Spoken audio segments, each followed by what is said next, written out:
Hello again, my friends. I'm your host, Kino, and welcome to XL. Hollywood, the land of sequels, reboots, and prequels, where creativity goes to die, and the only thing that matters is how much money a movie can rake in at the box office.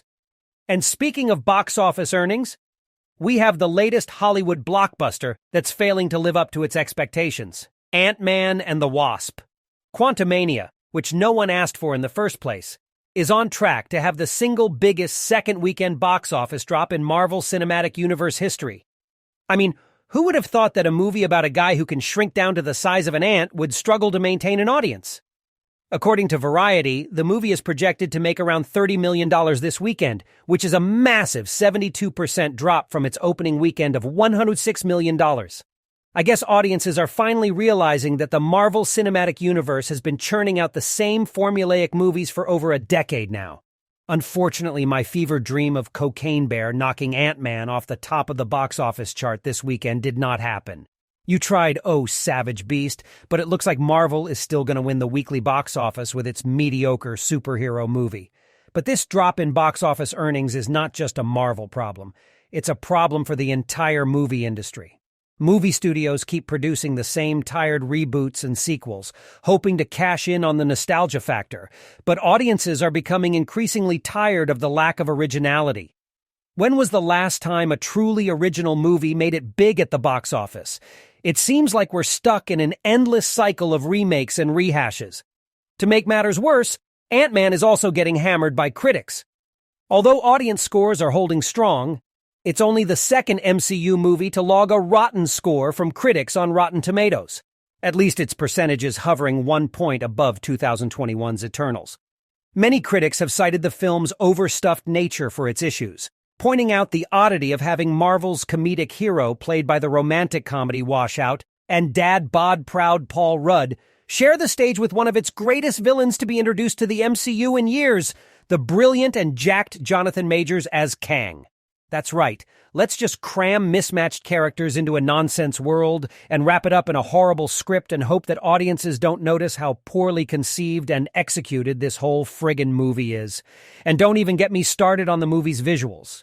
Apparently the Hollywood VFX houses were pushed to their limits. Not on Ant-Man, but prioritizing Black Panther, and boy, oh boy, does it show.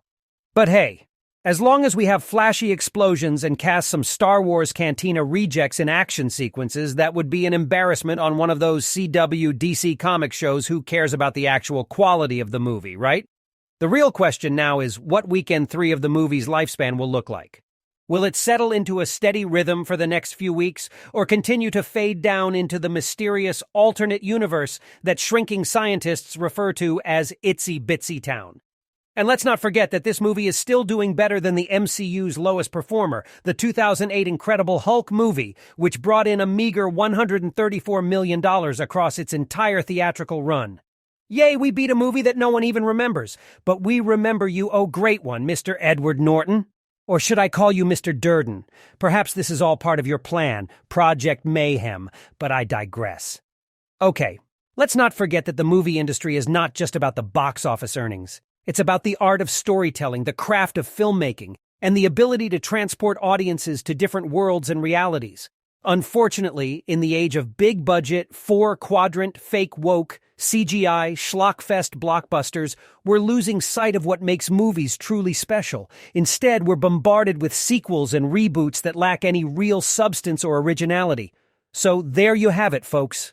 Another underwhelming addition to the Marvel Cinematic Universe, another disappointing sequel that fails to capture the magic of its predecessor, and another reminder of how the movie industry is struggling to come up with fresh and exciting ideas. But hey, as long as we keep paying to watch these movies, Hollywood will keep churning them out. And who knows, maybe the next blockbuster will be the one that blows us all away. Or more likely, it will be just another forgettable mess of a movie that ruins everything about characters we loved when we were kids, that we'll all forget about in a few months. Such is the life of a moviegoer in the 21st century. Thanks for watching. Please remember to like and subscribe.